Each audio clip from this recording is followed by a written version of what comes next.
Shalom. உங்கள் ஒவ்வொருவருக்கும் சமாதானம். நம்முடைய திரியேக தேவனாகிய பிதா, குமாரன், பரிசுத்த ஆவியானவர். நம்முடைய தேவன் பரிசுத்தராயிருக்கிறார். அவர் எப்படி அன்புள்ளவராயிருக்கிறாரோ அதே போல அவர் பரிசுத்தராயும் இருக்கிறார். தேவன் பரிசுத்தர். ஏனென்றால் அவருடைய தனிப்பட்ட இயல்பு அனைத்துமே பரிசுத்தமானது. அவருடைய அன்பு பரிசுத்தம், அவருடைய கனிவு பரிசுத்தம், அவருடைய பொறுமை பரிசுத்தம், அவரது சாந்தம் பரிசுத்தம், அவரது பணிவு பரிசுத்தம், அவரது குழந்தைத்தனம் பரிசுத்தம், அவரது அமைதி பரிசுத்தம், அவரது இரக்கம் பரிசுத்தம், அவரது நன்மை பரிசுத்தம், அவரது மகிழ்ச்சி பரிசுத்தம். இது போன்று அவரது தனிப்பட்ட இயல்புகள் அனைத்தையும் சொல்லிக்கொண்டே போகலாம்.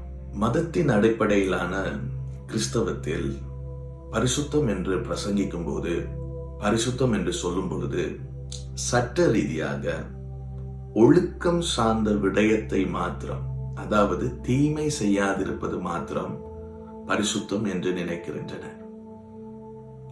அது அப்படி கிடையாது.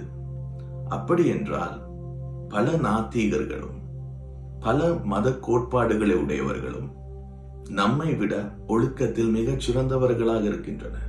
பலர் தங்களுடைய குடும்ப வாழ்க்கையை நடத்துவதிலும், பணத்தை கையாள்வதிலும்,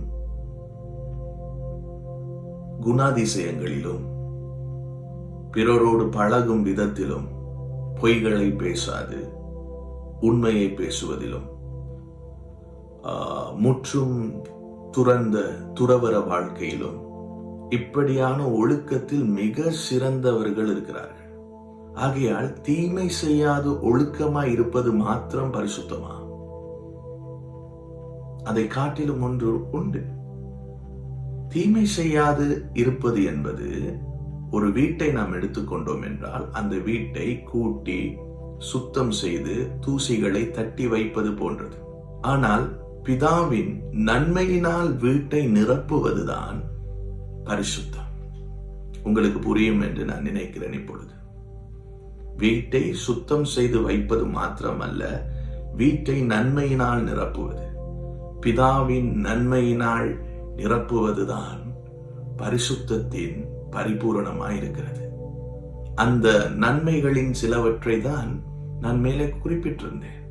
அவருடைய குழந்தைத்தனம் பரிசுத்தம், அவருடைய பணிவு பரிசுத்தம், அவருடைய அன்பு பரிசுத்தம், அவருடைய அமைதி பரிசுத்தம், அவருடைய மகிழ்ச்சியின் சந்தோஷம் பரிசுத்தம். ஆம், அதைதான் நம் ஆவியின் கனியிலும் பார்க்கிறோம். அதனால் தான் அவரை இரக்கமும் மனதுருக்கமும் நீடிய சாந்தமும் மிகுந்த அன்புள்ளவரும் என்று நாம் அறிந்திருக்கிறோம்.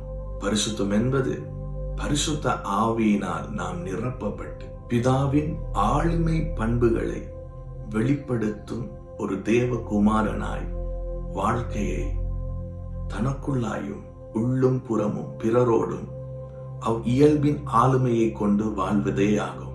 ஆம், அவருடைய நன்மையினால் நாம் நிரப்பப்பட்டிருக்கும் பொழுது, அவருடைய வாசஸ்தலமாகிய நமக்குள் அவருடைய நன்மையினால் நிரப்பப்பட்டு நாம் வாழும் பொழுது தீமை செய்வதற்கு நமக்கு நேரமே இருக்காது. அதுதான் உண்மை. நன்றி.